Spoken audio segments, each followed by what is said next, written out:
people that operate inside the male wellness space appear to be subject to a good many attacks. Could this be because figures like Joe Rogan and Andrew Huberman recommend a kind of empowering lifestyle, personal autonomy, fitness, strength? Some would argue perhaps a return to some traditional male values, although these values, I would argue, would be great values for anyone, male or female, to pursue.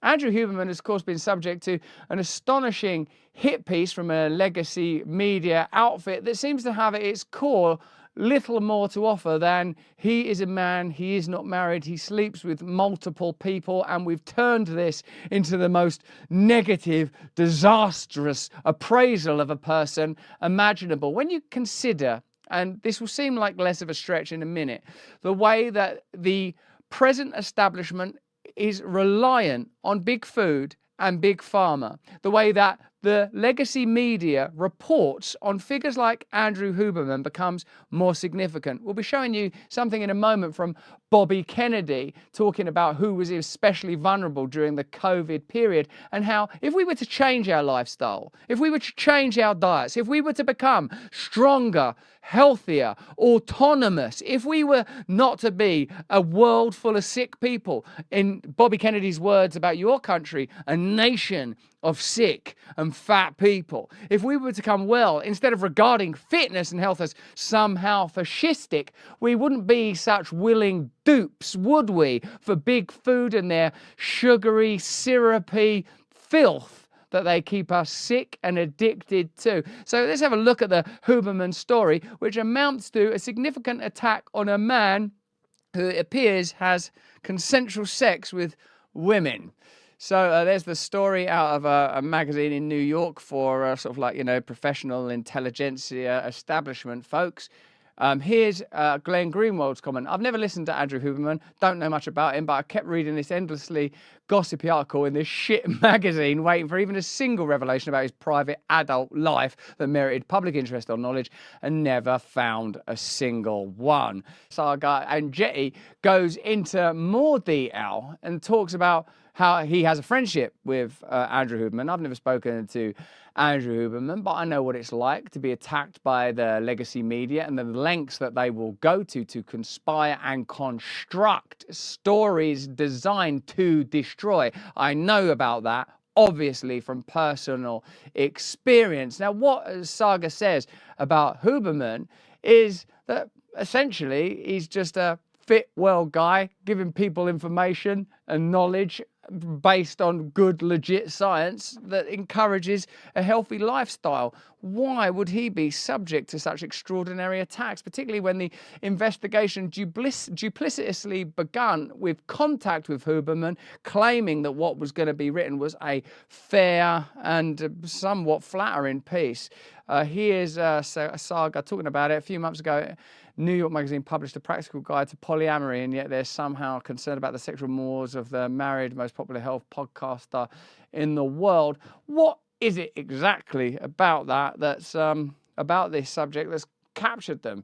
So there you go. He's, you know, seems to make sense in lots of ways. Complete bullshit, he described it as. So what kind of media agenda is there when it comes to big food and perpetuating bad diets, preventing us from becoming healthy? Why is it during the coronavirus period it weren't possible to talk about getting fit, getting well, eating healthy, natural immunity, vitamin D, exercise? Why was it never accurately covered that the people that were dying from coronavirus, even if you don't want to get into, because we're still on YouTube, the impact of vaccines, the impact of lockdown, the potential agenda to increase regulation and authoritarianism, why were we not simply discussing, other than Joe Rogan right from the get-go, the fact that if you're fit and strong and healthy, you've got a better chance of surviving not only COVID, but any number of conditions? Why is it that the health organizations in your country that support diabetes or people with diabetes accept money from big food? The same can be said about big food. The same can be said about the organizations that provide support and advice to cancer patients and heart disease patients. I'm citing the work of the filmmaker Kip Anderson, of course, who pointed out that big food has to a degree captured and funds the organizations that are supposed to give us true information about processed food. You, being a member of our community, will be familiar with the work of Callie Means, who's informed us numerous times seems plain as day that the food we're eating is fundamentally a poison. That's why the legacy media go to extraordinary lengths to continually portray Bobby Kennedy as a conspiracy theorist and anti-vaxxer, when in fact they know there's a lot more to him than just his name. We'll be talking a little more about the establishment's attempts to shut down independent political movements as well as independent media voices. But here's a reminder of some of the things that Bobby Kennedy has said about health and wellness, and perhaps why the establishment continues to fear him. Let's have a look at what Bobby Kennedy said, in particular about the people that died of or from or with or near or by COVID, or whatever you're supposed to call it if you're on the legacy media. When I was a kid, a typical pediatrician would see one case of diabetes in his entire career, juvenile diabetes. Today, 1 out of every 3 kids who walks through his door has either pre-diabetic or diabetic. Okay, so, and nobody's saying, why is this happening? And we know why it's happening. It's high fructose corn syrup, and it's, glyphosate and neonicotinoids and atrazine and all the other crap that is in our food. We're not feeding people, we're poisoning them.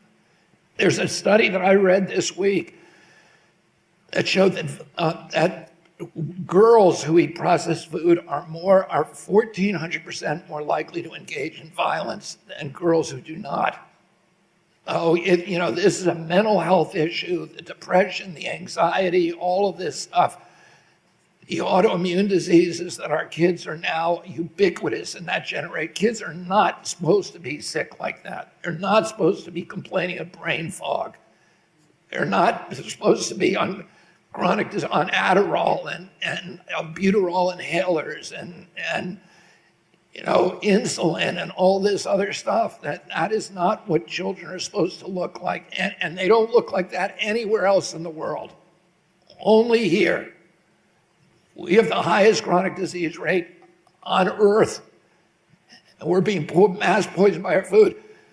During COVID, we had 16% of the COVID deaths in the United States of America.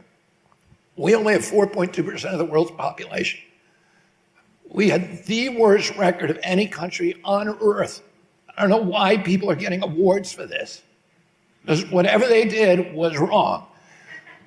But CDC says, well, the reason it's not our fault, it wasn't mismanagement of COVID, it's because we have the sickest people on Earth in this country. The fattest people on Earth, the sickest people on Earth are here.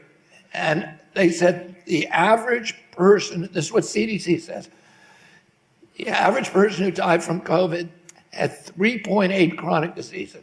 So they had diabetes, they had obesity, they had asthma, and they had one other thing, right? No, that's what killed them. It was the chronic disease that took them to the top of the cliff and put them over the side, and and COVID just stepped on their fingers, and dropped them. That's what we need to start recognizing, and that's coming from food, and that's part of Bill Gates' plan. To have us eating, insects and chemical food. That's what he did to Africa with the Green Revolution. That, it has put 30 million extra people into food insecurity. And we don't need them to do it here. What is the relationship between big food and the legacy media? How reliant on big food conglomerates' advertising dollars are the legacy media? How necessary is it ideologically for us to have a passive population of bloated, lost, and essentially poisoned individuals that are unable to organize and disobey? Why are we not having conversations about processed food and its negative impact? And why is it that when figures emerge out of the wellness, independent media space that tell you, hey, one thing you can do, start eating healthy. Maybe you don't need to take so many vaccines, take so many drugs if you stop eating processed food. And I'm not even talking about this from a meat or not meat or vegan or not vegan perspective, healthy, whole food foods. Is there an agenda across the world to crush agriculture, crush farming, get us eating particular foods that are controlled centrally? You tell me. Hey, thanks for watching. If you want to see more uncensored content where free speech can flourish, join our live stream. Click the link right here to watch the next video if you want to, or become a member of a growing movement. Download the Rumble app and you'll be informed every time we make a new piece of content. Stay free.